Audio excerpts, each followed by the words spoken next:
championship.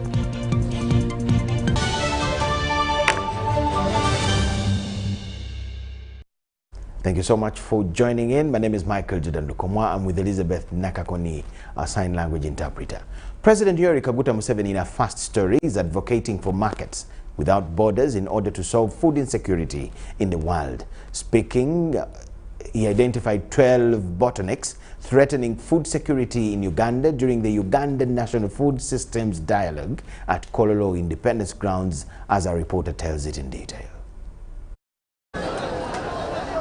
Uganda is endowed with fertile soils and favorable climate that gives the country's agricultural success. These farmers of ours here have been harvesting 5.3 metric tons per hectare of bananas per year.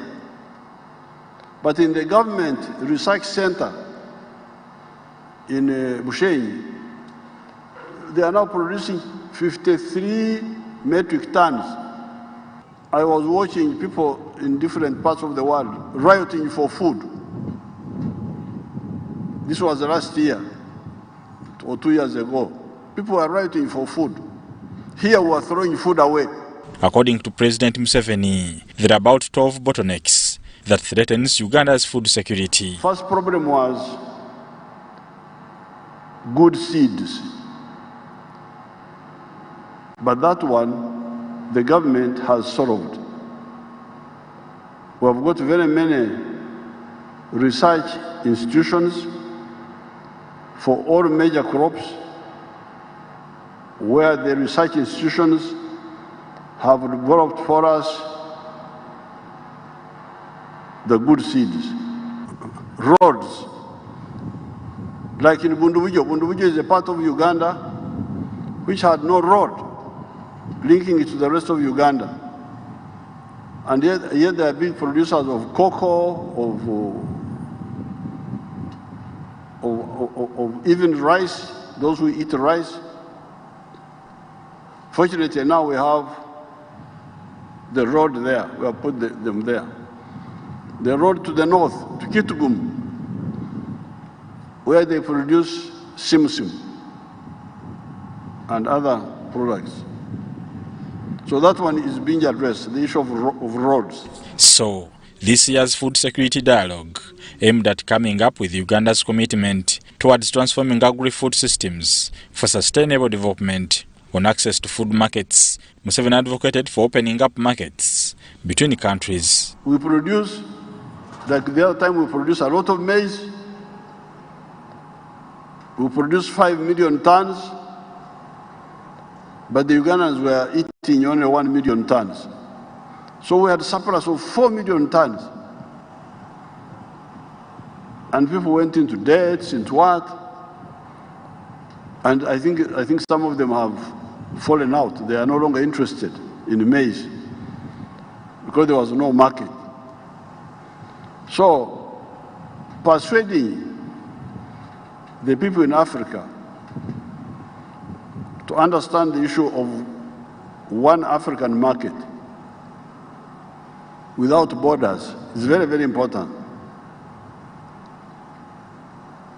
So that I see our people here buying a banana known as gonja from Congo.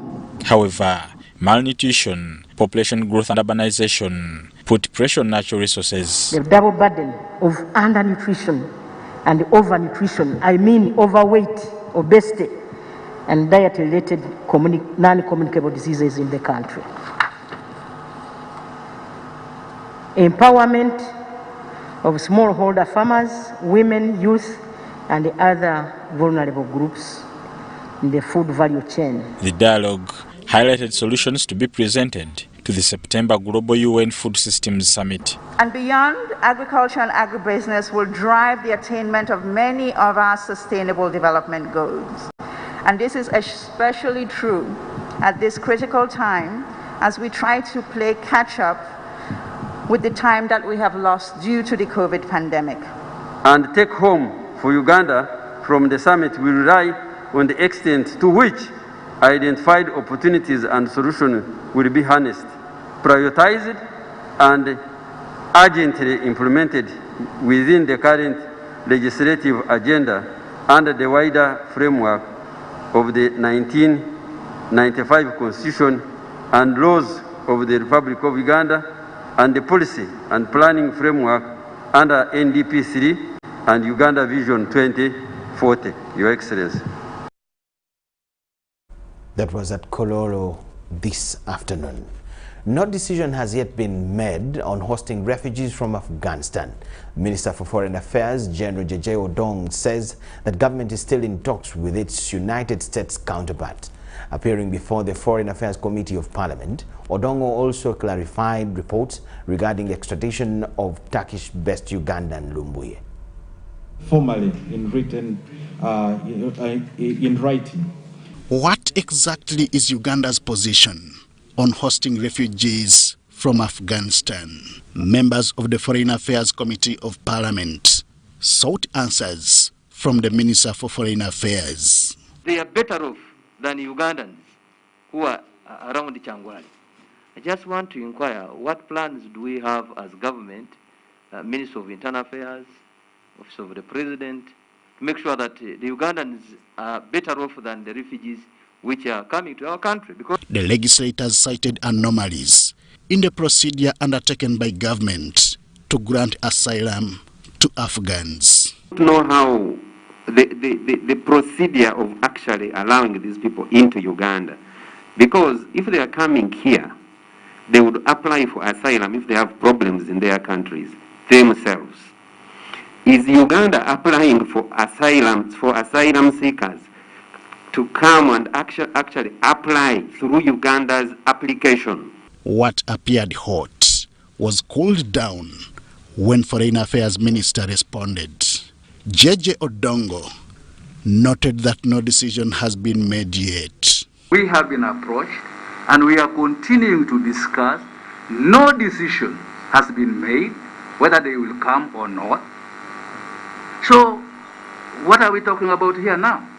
Citing the Afghan situation as a lesson for AMISOM, Odongo said discussions were ongoing.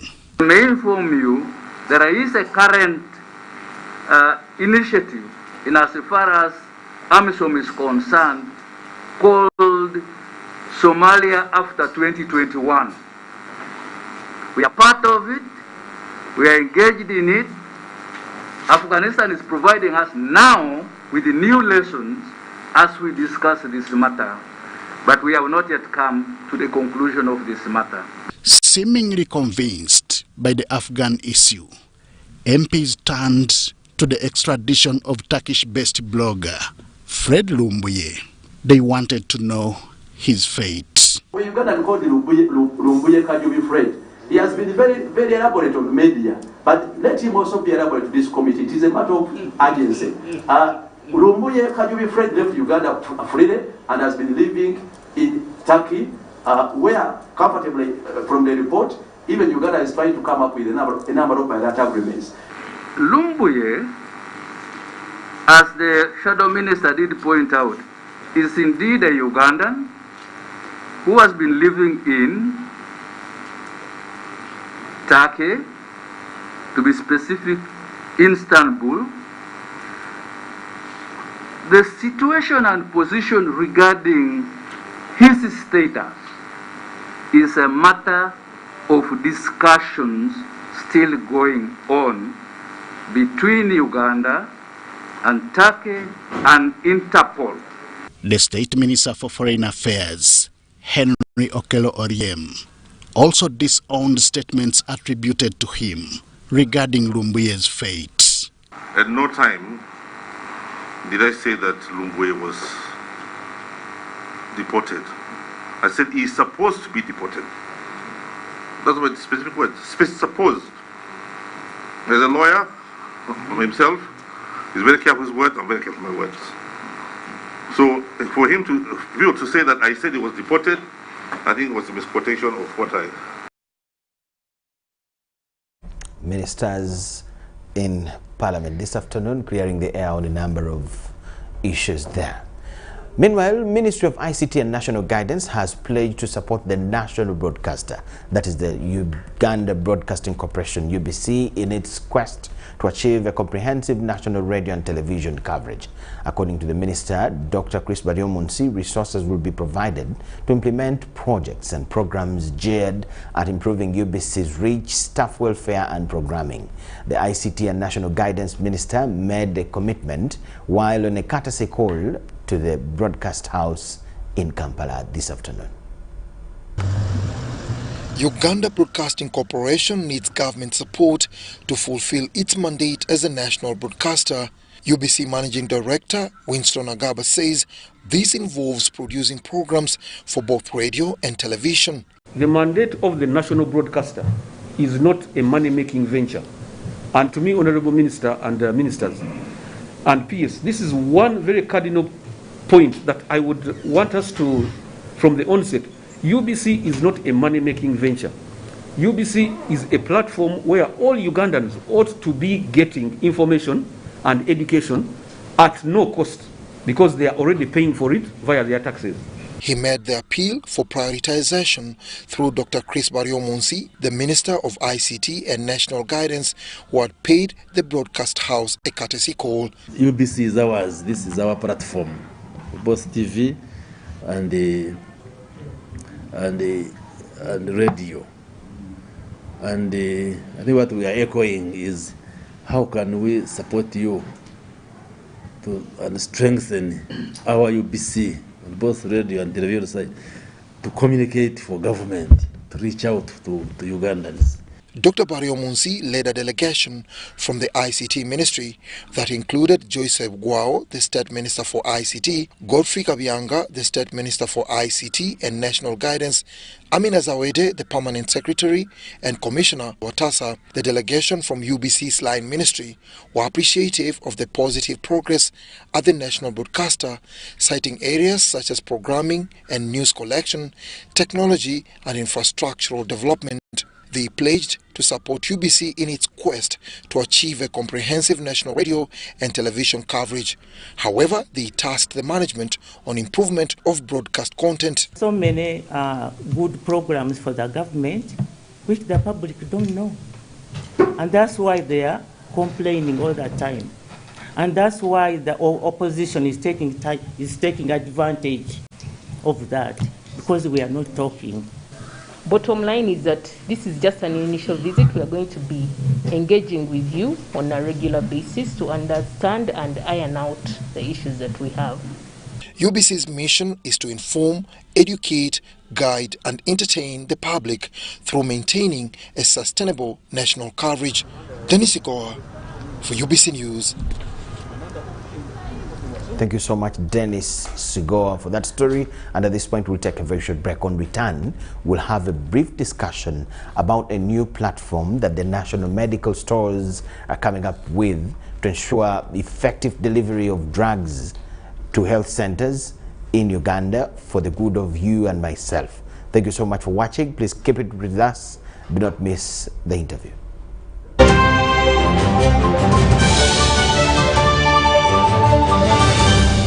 Today in history. Today marks 102 years since Afghanistan gained its independence. It was on the 19th August 1919 under the presidency of Hamid Karzai when Afghanistan gained its independence from the British government. This came as a result after signing the Anglo-Afghan Treaty of 1919, which granted a complete neutral relation between Britain and Afghanistan.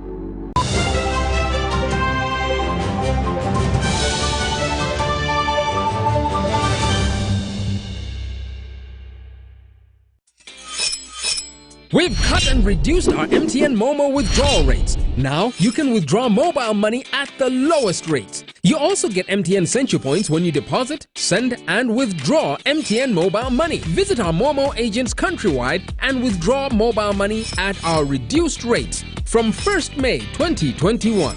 Everywhere you go, MTN. Echa COVID-19 chijja kugwa only if we stay at home, Observe physical distancing. Wear masks properly. Sanitize or wash your hands with soap and water regularly, or get vaccinated now.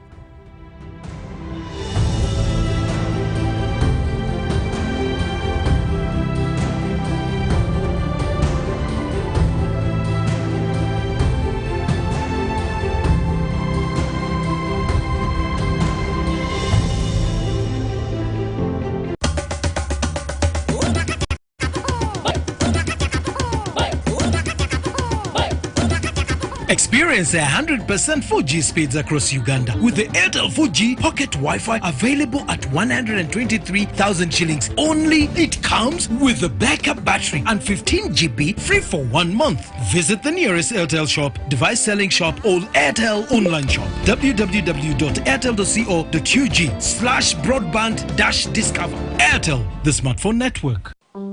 When John and Mary were 6 years old, they were introduced to savings by their parents and class teacher. They set dreams inspired by their saving clubs at school. I'm saving for a ball. I'm saving for a school bag. As time passed by, the set dreams were achieved, and they were further motivated to set fresh, bigger and better dreams, all of which came to pass. I'm currently saving to buy a bicycle. I'm now saving for an academic tour. Dear parents, guardians and teachers, it is our duty to empower our children and people around us to make reasonable monetary choices and introducing a lifelong money-saving culture. Now is the time to start saving for our dreams and a much better tomorrow.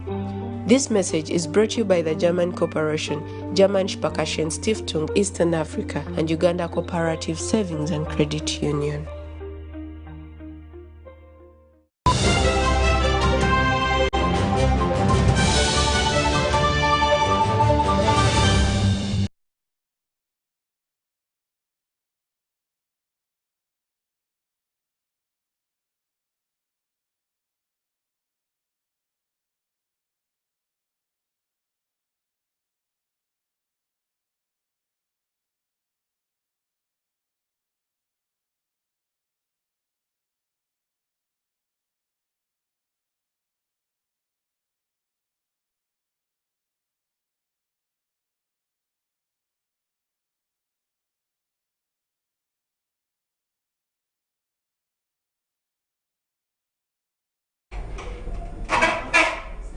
Yes, a very good evening once again. Thank you so much for keeping it with us, and welcome back from the break. It's still UBC News tonight. And like I said, as we took the break, we have a brief chat about the new platform that is the NMS Plus.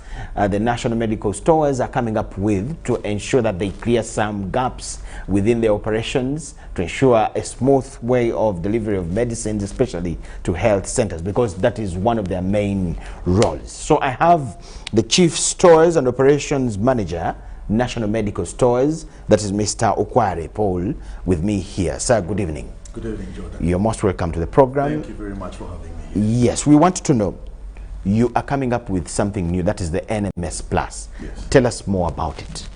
NMS Plus, Jordan, is an integrated management information system. Okay.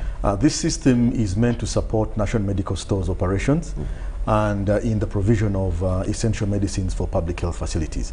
Now, to understand the value that we get from an integrated MIS system like we're implementing right now, you have to understand the kind of work that we are into. We are basically a government-owned corporation responsible for health commodity supply chain. And these supply chains are basically activities, organizations, and actors who are working to make sure we can have commodities move from innovators down to the individual patients. To be able to do that, we must identify items, quantify them, warehouse them, procure them, and transport them to these facilities, and make sure the items we're delivering are the ones that are required at that particular point in time. Now, all the decisions we are making as actors within the supply chain space require information.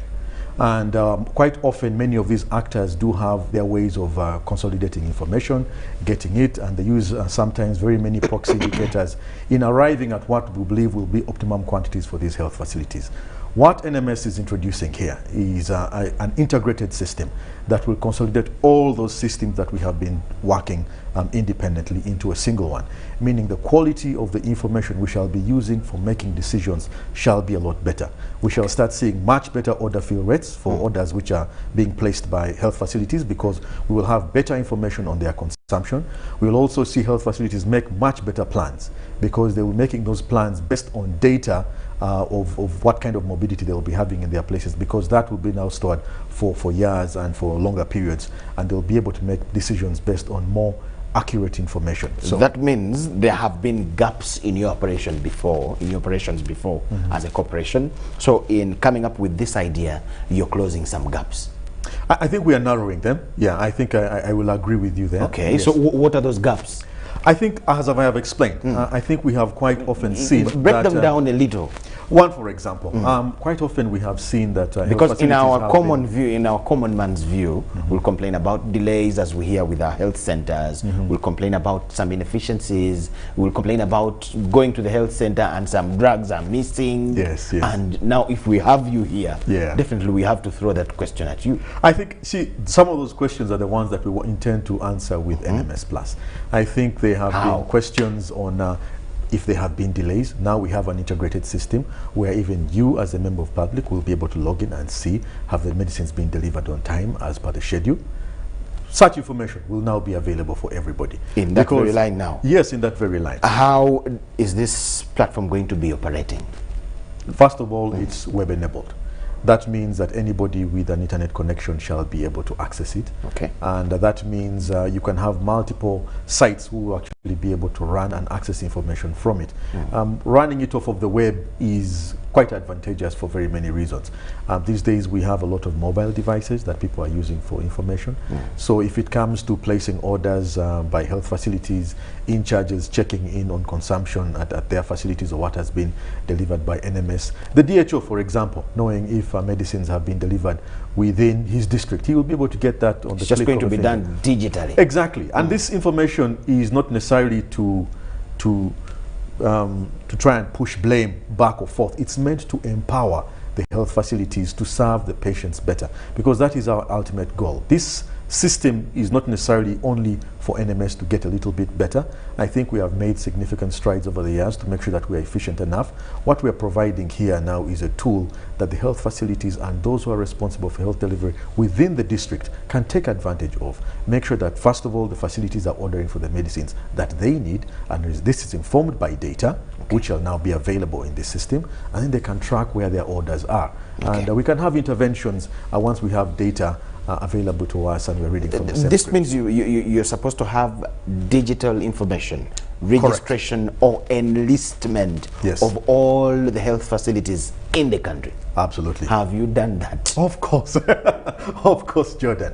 We have been supplying medicines in this country for more than 25 years. Okay. To be more accurate, now that is 28. The analog, because like the media, you're now going digital. Yes, in your operations. But you see, the thing with is this digital era that you are now going for, have you digitally registered all the health facilities down in Kisoro, deep in Agago, right down in Kaliro? Do you have all these guys on your network? As I was with explaining this platform? at the beginning, yes, we have been running different solutions at different stages of the supply chain. At the center, at National Medical Stores, we have electronic systems for what you are describing, registering these people, processing the orders. What we are trying to take advantage of here is an integrated system that will allow for the tracking all the way up to the facility. Okay. You see that? So every health facility that draws down medicines from NMS does have a budget with us, and it is registered. They receive invoices from us each time we deliver, and they get statements of their accounts with us. So that system is there.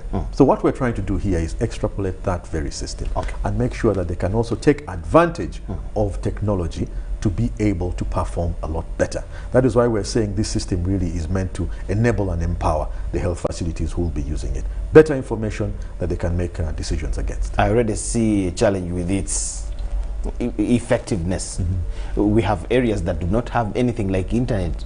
Yes, that is true. How are you going to effectively use this kind of a for system? the first phase, we have... Deep in our villages, will these people get drugs if that's the route you're taking?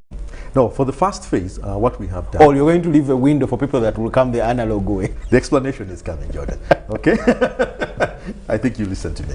Okay, yes. Okay. Yeah, for the first phase, we have been able to get 278 facilities registered, trained, and they are able to use this system. And they've started placing their orders. And just a couple of weeks ago, we were able to start making the very first deliveries of medicines to health facilities who had placed them within our system. That is groundbreaking for us. That means this time that whole traceability is there, from the point where they made the plan, how they made the order, how the order was processed at national medical stores, and how it was delivered.